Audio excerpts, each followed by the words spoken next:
All right, we're moving down the system now, and we're coming down to South Australia. Tim, tell us what's happening in South Australia. Okay, normally I don't need a microphone, is that all right for everyone?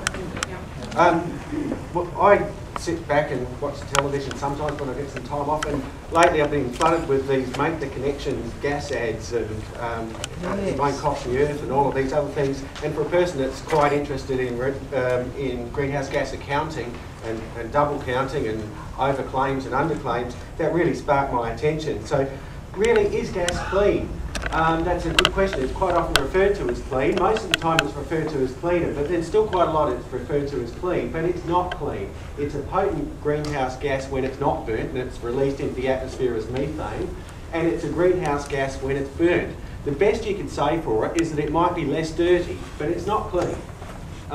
The Intergovernmental Panel on Climate Change published this little table of global warming potential in their 4th assessment report, and this figure in the orange banding there of being 21 times worse than carbon dioxide is the most popular figure that's used. That underpins most of the reporting that's used in Australia. But on a 20-year time frame, the fugitive emissions of methane are actually 72 times more potent than carbon dioxide. And there is this these scientific discussions about whether a better measure would be a global temperature change potential that actually looks at other factors like time and emission scenarios and how much methane we put up into the atmosphere, how quickly. Next slide, please. So I did become interested and looked at some of the methodologies and had some discussions with the Department of Climate Change and Energy Efficiency and looked at that.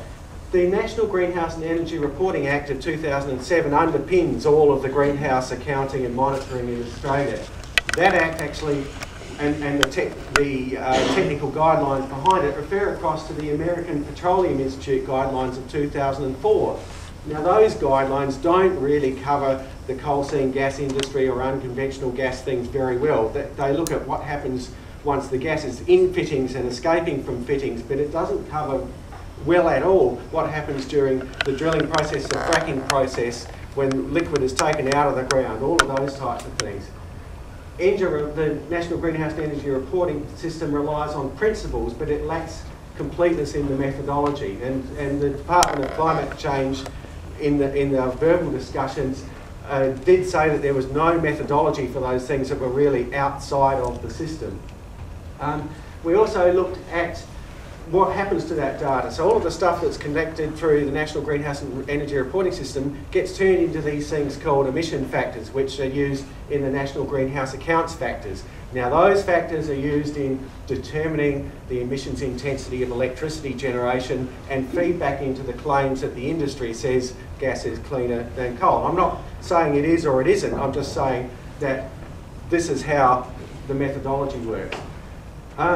There's some other problems in that the small drilling and exploration companies, which might be below the NGER thresholds, that actually drill into, it might not be the case with Santos, but where there are other companies that have operational control of the activities before they're handed across to a bigger company, may not be captured by the system, so may not be reporting those emissions. And there are other methodologies. The methodologies used by the industry are largely unknown. We don't see them published on the APIA, the Australian Petroleum, I forget the full acronym. Australian Petroleum Producers Explorers Association, APIA. Don't see that on their website what the methodologies is or a lot of the data. Don't see it on Santos's website what the data is and the methodologies. Next slide, please. So if we look at the gaps in insurance, we do have these potential gaps for small organisations during the drilling, during the establishment phases and during the fracking phases. We have this non-independent and no independent and comprehensive research has really been undertaken to quantify the leaks from coal seam gas via all the pathways. That's the leaks into the potential water streams if there is subsidence and if there is escape, via the escapes around the wells. We might have seen some of those on the Four Corners program, and through fissures and cracks which might occur. The leakage rates are not reported by the industry, so stakeholders really don't know exactly what percentage of the gas produced through the coal seam gas industry is actually leaking to the atmosphere. It's all buried in the NGA factors. And there's no reporting of emissions that are excluded from the life cycle. So recently there was the APIA report which underpins the claims of the industry that coal seam gas, liquefied natural gas, is a more greenhouse alternative for exports than coal. But we actually don't see what's included. That the drilling operations are excluded. We don't see that the diesel used for digging trenches, for bringing in the pipes, for transporting things around, all of those other emissions are not defined as being included or excluded. And then there's of course the reverse osmosis process to treat the wastewater, the salty wastewater, and that's very energy intensive. We don't know if that's included in their life cycle assessments. So when the industry says that gas is clean or cleaner, I really struggle with that and I can't quantify it yet. Next one. Okay, the other time. So that was the industry claims, largely that CFG is less greenhouse intensive. The executive summary is available. There's lots of facts, there's lots of claims presented as facts, but we actually don't have the full reports or the assumptions or the methodologies behind it. Next slide, please. Interestingly, the independent report that was done by the industry, by APIA, to make a lot of these claims that are being used and quoted was done by Worley Parsons, who also have a very high stake in the industry. So you've got to sort of look at, is this independent enough? And I think we really need some serious oversight of the industry and some true independence and quantifying of just the greenhouse aspects, let alone all the other ones. And I just point out to this map of Australia showing the pipelines across the nation, particularly for South Australia.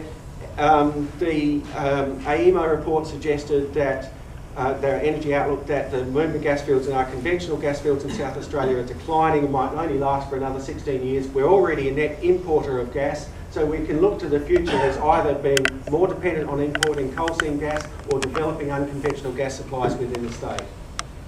Thank you very much. Thank you.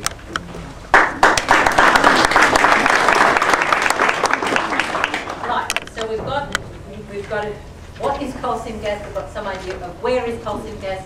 We've got a question holding here, a response, which we'll come to when we do talk about community engagement. We're now moving to our next question, which is what are the rules? And my good friend Ruth Beach here from BDO is going to take us through this. Ruth's one of the few people I know who can make the Constitution and law sound interesting. I have it in my toilet. Just a little bit of extra reading. So how does the law interact with the environment? How does the law interact with mining? The law is limited because it deals with matters on a piece-by-piece, on a case-by-case basis. It deals with topics and it deals with matters on a state-by-state basis and on a Commonwealth basis. And there's not a lot of interaction between the two. But let's go back to the beginning. Before Federation, we had 6 brothers and sisters called colonies fighting each other, wanting the most out of the country. They decided to cut their losses, get together and federate. They made a constitution, a federal government. They limited the ability for the federal governments to have any powers. Under Section 51, there's 35 placita that allow the federal government to enact legislation in relation to those powers. Trade and commerce, taxation, corporations, postal are an example of them. But what happens to the environment? There's a tiny, what happens to mining? What happens to water? There's a very small section, a negative section, Section 1, that deals with water to a degree. What happens to it is that it goes to the states. The states limited the Commonwealth power so that they would be able to have the power. What happened though in 1983 with the Tasmanian Dams case was that the High Court broke all the rules and said that by virtue of the treaty's power under the Constitution, the federal government could enact legislation if there was a treaty in place that was that the government had signed up to that dealt with a particular topic. And we'll talk about that a little bit further in a minute. They've also used the corporation's power at a federal level to enact most notoriously the choices legislation and various other pieces of legislation. Both of these powers are used in order to enact the Environment Protection and Biodiversity Conservation Act and the Water Act, but they're limited. They're limited because of these limited powers that the Constitution allows. So the Environment Protection, the EPBC Act, enables the legislation in relation to various treaties, so Ramsar wetlands such as the Coorong and Lower Lakes, migratory species that are under the treaties such as Rockamba, Jamba and Kamba, which deal with where Australia has agreed with China, Korea and Japan to protect the migratory species of birds that come over to Australia.